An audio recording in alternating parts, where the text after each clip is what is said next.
sa Papa Dudut Stories, ikaw ay hindi nag-iisa.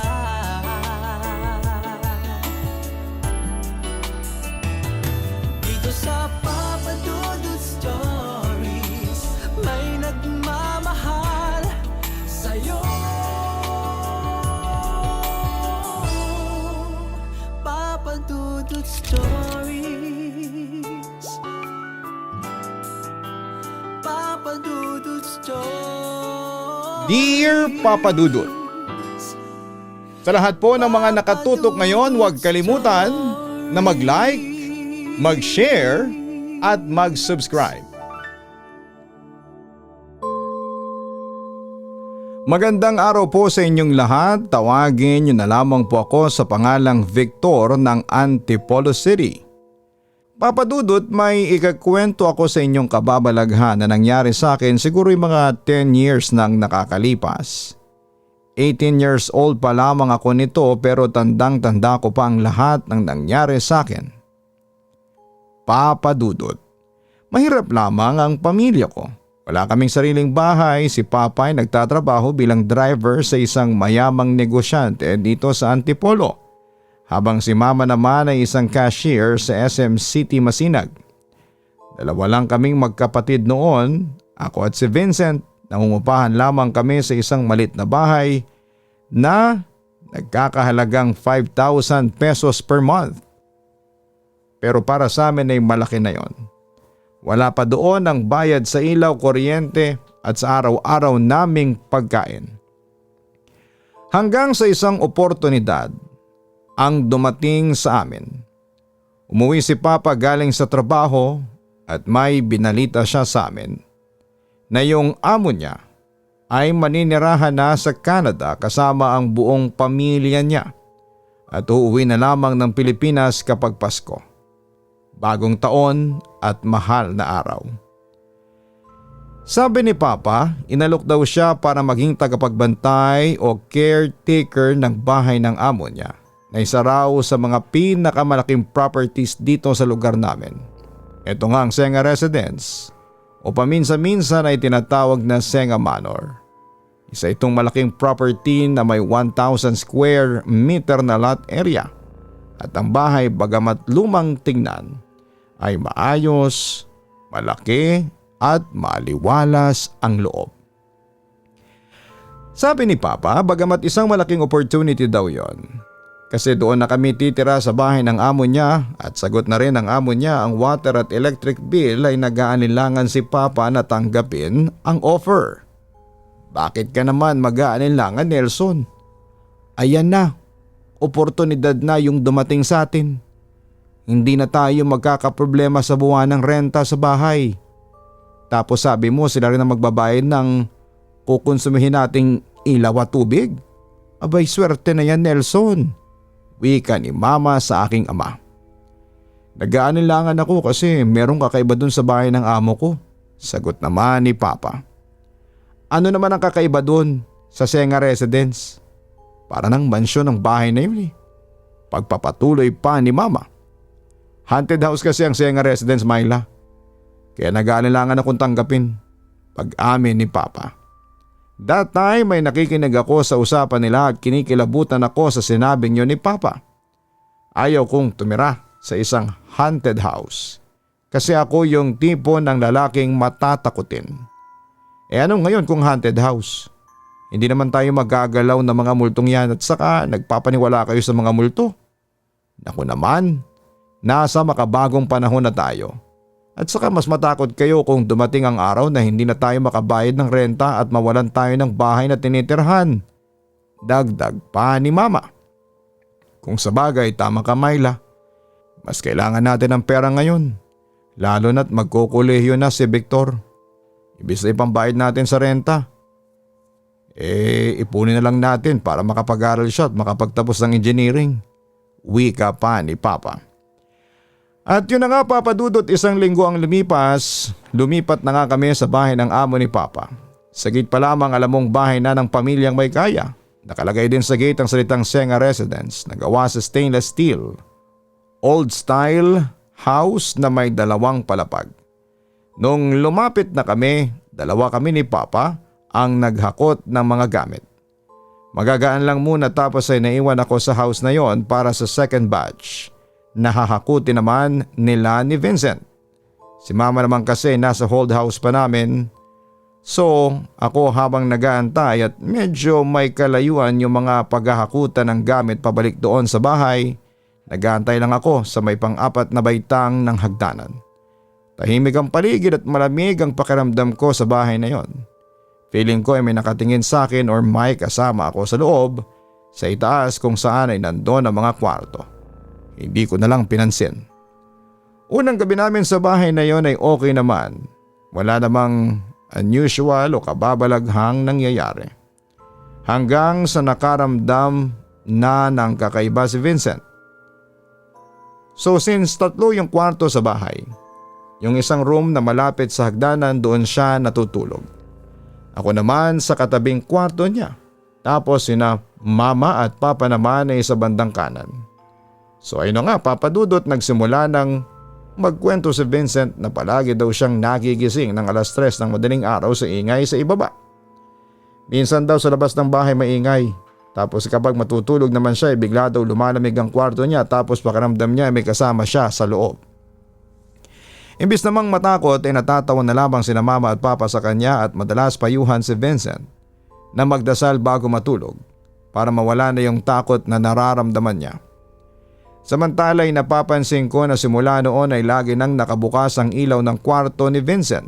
Sinita ko pa nga ang kapatid ko kasi kahit na hindi kami ang magbabayad ng kuryente ay kailangan pa rin magtipid kasi nakakahiya naman sa pamilya ng amo ni Papa. Natatakot kasi ako, Kuya Victor.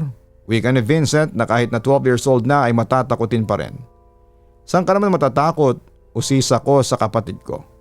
May anino kasi ako nakikita dun sa paanan ng cabinet ko sa gilid. Sagot niya sa akin. Ano ka ba? Kung ano-anong iniisip mo. Guni-guni mo lang yun. Sabi ko na lamang sa kanya. Deadma lang ako. Kasi katwiran ko ay wala naman akong nakikita at nararamdaman. Pero ang pinagtataka ko, Papa Dudot, mula nang lumipat kami sa bahay na yon, every Tuesday and Friday ng madaling araw ay nilalamig ako. As in yung lamig na nanunuot sa buto na talaga namang nanginginig ka sa lamig na hindi mo alam kung paano makakalma kahit na doble na ang comforter na ginagamit ko. Although naka-aircon kami pero grabe namang lamig yon, hanggang buto talaga. Napansin ko na madalas na itong nangyayari Martes at Biyernes. Talagang natatandaan ko na pati oras between 3 a.m. hanggang 4 a.m. dahil asa ulunan ko lamang ang phone ko. Kaya namomonitor ko pati ang oras at ang araw. Sabi ko sa sarili ko siguro ay dahil lang sa aircon kaya malamig. Samantala isang gabi ay nagkaroon naman ng sleepover ang mga kaklase ko sa bahay namin dahil may project kaming tatapusin noon. At kinabukasan na ang deadline. Buti na lamang at pumayag sina Mama at Papa, 4 kaming lalaki at doon kami natulog sa kwarto ko. Pagdating namin, nagkwentuhan lamang kami tungkol sa mga multo at aswang sa lugar namin. Pero parang may kakaiba ng pakiramdam sa bahay. Para bang pinagmamasdan kami. Alas 11 na ng gabi nang magulat ako kasi may nilabas ang isa sa 3 kaklase ko na si Michael na isang homemade Ouija board. Gawa lamang ito sa karton pero may mga letra, numerong nakasulat at yes at no, at may dala din siyang sariling basong transparent para sa planshet. Nang una ay tumutol ako kasi matatakotin ako. Pero inalaska ako ng mga kaklase ko. Si Victor Duwag, pangaasar nila sa akin. Sa uli pumayag ako pero sabi ko sa labas ng bahay namin gawin ang Spirit of the Glass. Pumayag ang mga kaklase ko. Siyempre dahan-dahan kaming bumaba para hindi magising sina Mama at Papa. Gusto naming malaman kung totoong marami ang nagmumulto dito sa Senga Residence. Sabi pa ng kaklase kong si J. Lord na surprisingly alam ang hiwagang bumabalot sa bahay ng tinitirhan namin. Noong nasa labas na kami ay doon kami umupo sa tapat ng bukas na pintuan. Sinindihan namin ang kandila at sinimulan ang laro. Tinanong namin kung may presensya sa bahay na gustong makipag-usap. Ilang minuto rin kaming naghintay hanggang sa gumalaw yung baso patungo sa yes. kinilabutan na kami kaagad pero sa halip na tumigil ay lalo kaming na-curious. Tinanong ni J-Lord kung sino siya pero hindi sumagot. Si Michael naman ay nagtanong kung babae o lalaki siya at tumuro ito sa B. Hindi namin maintindihan kung ano yung B. Habang tumatagal ay naging mabigat ang pakiramdam namin. Napansin kong tumitirik na ang kandila. Nagpa siya akong itigil na yung laro pero sabi ng isa sa mga kasama namin na si Patrick ay huwag akong umalis. Kasi mababali ang communication at hindi maisasara ang pintong binuksan namin. Nang biglang gumalaw ulit ang baso ng mabilis. Lumipat ito sa mga letrang H, E, L, P. Help. Pagkasulat nito ay bigla na lamang bumagsak ang baso sa sahig at nabasag. Tumayo si J-Lord at tinangka kaming kalmahin. Pero narinig namin ang mga yabag sa itaas ng bahay. Sa gulat namin ay tumingin kami sa hagdanan. May nakatayo doon. Isang babae, mahaba ang buhok pero hindi namin makita ang mukha niya. Akala namin ay si Mama lang pero nakita naming nakatayo siya sa tabi namin. Palingon-lingon at umiiyak na sa takot. Tumakbo kami palabas sa bahay, Papa Dudut. Hindi na namin binalikan yung Ouija board at doon muna kami tumambay sa kalapit na sari-sari store na halos katapat lang ng Senga Residence. Grabe Victor, totoo pala talagang may multo dyan sa Senga Residence. Ang sabi pa ni Michael. First time ko makakita ng multo, wika naman ni Patrick. Nakakita man tayo ng multo pero kailangan nating bumalik sa loob ng bahay. Alang naman dito tayo matulog sa labas, sabi ko sa kanila. Huwag kayong mag-alala, sabay-sabay tayong babalik sa bahay, papunta sa kwarto, dagdag ko. Pagkatapos noon ay bumalik na kami sa bahay at naguunahang umakyat sa kwarto ko. Pero Papa Dudut, hindi kami nakatulog noon sa sobrang takot. Ang ending ay puyat na puyat kami kinabukasan tapos ay napagalitan pa kami ni Mama dahil nakita pala niya yung naiwan naming Ouija board sa tapat ng pintuan. Alam niyo namang may multo dito, nagtawag pa kayo. Ano, nakita niyo? May nagpakita sa inyo no? Sermon ni Mama sa aming magkakaklase. Opo ma, babae. Parang white lady, akala nga namin ikaw eh. Kwento ko naman kay Mama. Next time Victor ha, huwag nyo nang uulitin yan lalo na dito sa loob ng bahay. Yun na lamang ang sinabi ni Mama sa amin bago umalis ang mga kaklase ko. Pagsapit ng hapon, pumasok na kami sa school at nairaos naman namin ng reporting kahit na mukhang ngarag na ngarag kami dahil sa puyat. Lumipas sa mga araw, buwan at taon at medyo nasanay na kami sa mga paramdam ng mga multo sa Senga Residence. Hindi namin alam kung ilan ang naninirahang multo doon. Pero yung babaeng white lady ang madalas na magparamdam sa amin. Samantala si Vincent naman ay may takot pa din siyang nararamdaman sa kwarto niya. Iniisip ko na bakit siya lang yung nakakaramdam ng ganon. Hanggang sa isang araw habang nag-iisa ako sa bahay dahil nasa trabaho ang mga magulang ko. Habang si Vincent ay nasa galaan kasama ang mga tropa niya. Around 10 ng umaga, imagine na umaga ito ha, nakaupo ako sa harapan ng computer ko na nakapwesto siya pag-akyat ng hagdanan. So nakatalikod ako sa may pintuan papunta sa terrace mga 5 hakbang ang layo mula sa kinakatayuan ko. Bumukas ang pinto. Ang pinto kasi na yon ay may chimes na nakasabit so maririnig mo talaga ang pagbubukas at pagsasara ng pintuan. Ito na nga, narinig ko na bumukas siya, mabilis ang pagbukas ng bisagra. Mabilis lang siya. Takatak. Bukas ng bisagra tapos bukas ng pinto ay para siyang hangin sa bilis. Napalingon ako. Sa isip ko sino ang magbubukas ng pinto. Wala naman akong kasama sa bahay at mga nakalakang pinto sa main door sa baba ng bahay.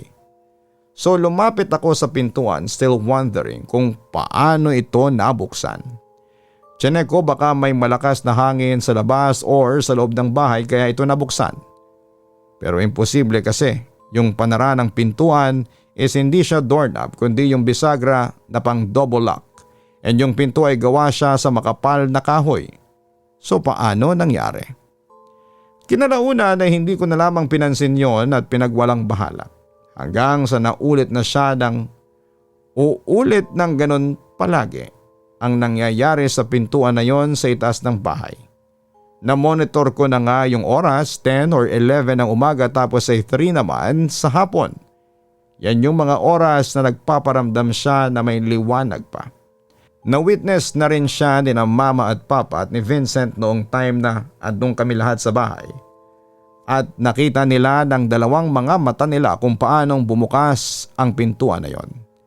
Hindi lang kasi namin nakikita kung paanong nabubuksan ang bisagra dahil nga mabilis ang pagbukas nito na parang hangin sa bilis. Sabi na lang sa amin ni mama, "Wag na lang ninyong pansinin, baka hangin lang. Hindi naman nananakit." Nakasanayan na namin na ganon, Papa Dudut. Until one time, grabe, habang nasa ibaba kami ng bahay at nanonood ng movie sa sala ay narinig namin na may nagbubukas ng pinto sa room namin. Maririnig mo talaga yung pagpihit ng doorknob at paglangit-ngit ng pintuan. Saglit lang niyang bubuksan tapos ay isasarado din niya kaagad. Parang may sinisilip lang sa loob tapos ay isasara na nga niya kaagad. Sabi ni mama, i-check niya, baka may nakapasok na magnanakaw. Pero nang umakyat si mama ay wala siyang nakitang tao. So sino ang magbubukas? So hindi na din namin pinansin. Ganon madalas ang ginagawa ng entity na yon para magpapansin. Di na lang yun namin pinapansin, sabi ko nga basta hindi na nakita ay okay lang. Isang araw noong natutulog ako bali umaga na ito ng 10 a.m. Gising na ang mga magulang ko. At si Vincent, nasa ibaba sila ng bahay para mag-almusal. Naiwan ako sa room, nakahiga ako sa kama namin paharap sa pintuan. Hindi kasi kami naglalak ng pinto so ako ay medyo gising na din. Kaya lang itinatamad na tumayo at bumaba para mag-almusal. Kaya doon muna ako sa bed nakapikit lang. Habang nakapikit ako at nakaharap sa pintuan, nakita ko yung pinto at narinig ko na may pumipihit ng doorknob. Unusual ito na ganong oras room na namin ang binubuksan kasi madalas yung pinto lang sa terrace pag ganong oras. So iniisip ko na baka si mama yon o si Vincent, gigisingin ako para bumaba na. Nakabukas na ang pinto at medyo minulat ko na ang mata ko ng bahagya para makita kung sino yung nagbukas. Inaantay ko kung papasok ng room pero walang pumasok. Mga 5 segundo din na nakabukas yung pinto. Maya-maya ay bigla na din itong sumara. So nagtaka ako. Sino naman ang magbubukas ng pinto tapos ay hindi papasok sa loob? Parang sumilip lang. Bumangon na ako para tanungin ko sila sa ibaba kung may umakyat ba at nagbukas ng pinto para gisingin ako. Sabi nila ay wala daw, nandun lang daw sila lahat sa ibaba. Again, di ko na lang ulit pinansin. So simula noon ay naglalak na ako ng pinto sa kwarto ko. So lumipas ang araw at taon na nakatira na kami doon sa Senga Residence. Mas nagiging intense na. Andyan sa umaga nagpaparamdam siya kahit na 10 or 11 or kahit nasa hapon mga bandang alas 2 or alas 3. Ganyan. Yung paramdam niya is bubuksan niya yung pintuan sa itaas, sa may terrace or yung pinto namin tapos ay bigla na lang makikita namin basag na yung shelves namin sa floor na wala namang tao. Or yung orasan namin sa wall malalaglag na lang kahit concrete nail ang pinagsasabitan. Kaya magtataka ka na lang na paanong wala namang hangin at paano nangyari kung hindi hahawakan mismo ng tao. So madalas ito ang nangyayari sa halos araw-araw na nakatira kami doon. Wala naman akong nararamdaman at takot, hindi ko na lang pinapansin kasi ayokong mabuhay sa takot. Pag sasapit naman ang Martes at Biyernes, 3 a.m. hanggang 4 a.m. yung oras na yan nilalamig ako palagi as in yung lamig niya nanunuot sa buto ko na feeling ko ay may nakadagan or nakayakap sa akin na hindi ko maintindihan. Basta sobrang lamig. Nagchichill talaga ako na hindi kaya ng doble-dobleng comforter yung nararamdaman kong lamig. Klaro ko lang may aircon po kami. 0.5 horsepower pero pinagtataka ko. Ako lang po ay nilalamig pero kapag pinapatawag ko si Vincent para pumunta sa kwarto ko, hindi naman siya nilalamig at pinagpapawisan pa nga. Ganon madalas nangyayari sa akin, kaya naorasan ko na siya na 3 a.m. Mag-i-start na lamigin ako at magtatagal siya ng mga ilang minuto around 4 a.m. tapos ay biglang magno-normal na ulit yung pakiramdam ko. Sa puntong yon, nag-alaga ng aso sina mama at papa para madagdagan ang kasama namin sa bahay. Yung aso sa baba lang ng bahay namin siya natutulog. Paggabi na palagi naman siyang maingay, tahol ng tahol at umaalulong. Hindi naman namin pinapansin kasi sabi ko nga ay aso yan, hayaan na lang kasi sa maghapon ay okay naman siya. Hindi naman siya sobrang ingay at hindi din siya umaalulong, sa gabi lang talaga. Ilang araw at taon pa ang lumipas na palaging ganon ang senaryo na mga nararanasan namin sa Senga Residences. Matatandaan ko na nagkaroon noon ng Bagyo Super Typhoon, brownout sa buong area namin tapos ay umambo na lang that time. Nagpasama kami sa 3 pinsan namin lalaki na doon matulog sa bahay namin since 4 lang kami sa bahay tapos ay brownout at may bagyo pa nga. So nagdesisyon ako na sa baba ng bahay na lamang kami matulog sa may sala. Maglatag na lang kami para tabi-tabi kami. So around 11 ng gabi, habang nakahiga na kami at matutulog, ay biglang may narinig ang isang pinsan ko, si Makoy. Siya yung nakahiga sa sofa.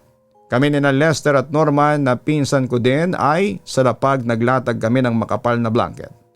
May naririnig kami na tumutunog para siyang mobile music na pang baby, yung nilalagay ba sa crib. Ang tagal paulit-ulit namin yung naririnig at nagtatanungan kami kung saan yun ang gagaling. Sa taas ba yun? Referring sa taas ng bahay namin sa 2nd floor. Kibit-balikat lang ang sinagot niya sa akin. Tumagal ng 1 oras yon, hindi kami makatulog as in hanggat hindi tumitigil yung sound na yon. So kaming 4, dinedma na lang namin at pinipilit naming matulog kahit na may nararamdaman kaming takot. Actually hindi ako masyadong nakatulog noon. Kasi baka mamaya ay may mangyaring hindi maganda at least gising ako.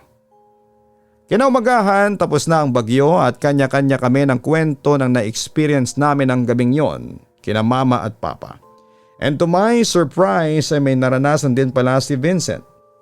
Narinig din niya ang tunog ng music box na pambata at hindi niya alam kung saan galing yon. Not until may nakita daw siyang batang nakatayo sa paanan niya, may dalang music box. Sina mama at papa din ay may naranasan ding kababalaghan ng mga oras na yon. Pagkatapos nga nilang marinig ang ingay ng music box, ay gumising daw sila pare-pareho silang na-sleep paralysis. At doon ay nakita daw nila ang isang babae at isang lalaking nakabarong na matanda na nakatayo sa paanan nila. Dahil sa nangyari, nag-decide na kaming lumipat kasi natatakot na rin kaming lahat sa bahay na yon. Si Papa pa rin naman ang caretaker ng Senga Residence pero nakatira na kami sa inuupahang bahay malapit lang doon. At saka almost 13 years din kaming nanirahan sa Senga Residence. At yun nga, umalis lang kami nito lang 2022. Anyway, hindi ako nakatapos ng kolehiyo pero nagtatrabaho ako ngayon sa SM City Masinag bilang cashier. Habang si Mama retired na sa pagiging cashier at katulong niya si Vincent sa pagtitinda sa palengke. Samantala itong naranasan namin sa Senga Residence ay hindi namin makakalimutan, lalo na ako. Kaya madalas ko itong kinikwento sa mga kaibigan at kakilala ko. Aba, nung last year nga may researcher na nagtatrabaho sa programang KMJS na lumapit kay Papa at gusto sana nilang itampok ang Senga Residence pero hindi pumayag si Papa at hindi rin pumayag ang may-ari. Pero kung pumayag sila at napanood nyo ito ay siguradong papatok ito. Sa dami ba naman ang mga naranasan namin? Kahit umaga may nagpaparamdam at nagpapakitang multo. Anyway, hanggang dito na lamang po muna ang ikikwento ko sa inyo at sana po'y mabasa nyo ito at mapiling i-upload. Abangan namin ito ng kapatid kong si Vincent na loyal listener po ninyo. Maraming salamat, magandang araw po sa inyong lahat. Lubos na gumagalang, Victor. Kapag ang isang bahay o lugar ay alam ninyong pinamamahayan ng mga multo, ay hindi nyo na dapat tinitirhan para hindi sila magambala at makapagdulot pa ng takot sa mga tao. Kadalasan sa mga bahay na haunted kapag tumira ka dyan ay palagi mabigat ang pakiramdam mo at wala kang peace of mind. Kung hindi makukuha sa bendisyon ng pare, mabuting umalis na lamang kayo sa bahay na yan. Isipin nyo ang mental and spiritual health ninyo na maaaring maapektuhan sa pagtira ninyo sa mga haunted house, tulad nga ng Senga Residences. Muli maraming salamat kay Victor sa pag-share mo ng kwentong ito sa aming programa.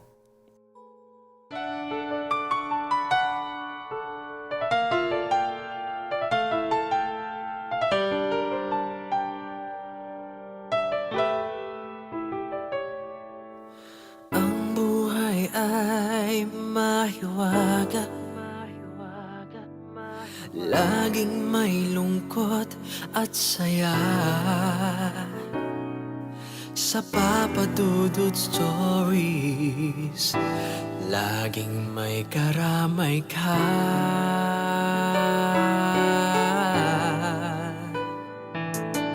Mga problemang kay bigat,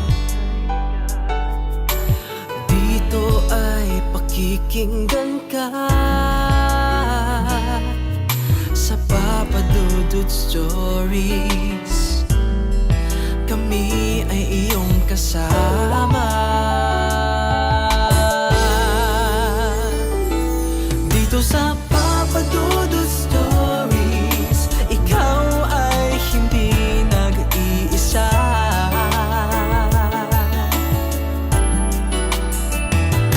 Dito sa Papa Dudut Stories, may nagmamahal sa'yo.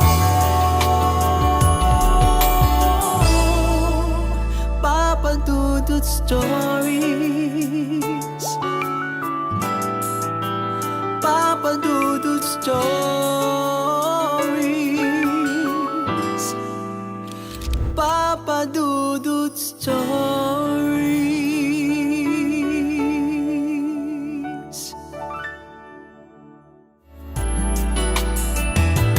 Dito sa Papa Dudut Stories, may nagmamahal sa'yo. Papa Dudut Stories, Papa Dudut Stories. Hello mga ka-online, si Papa Dudut po ito. Nag-enjoy ka ba sa ating kwento ngayong araw? Huwag kalimutan na i-share, mag-like at mag-subscribe. Maraming salamat po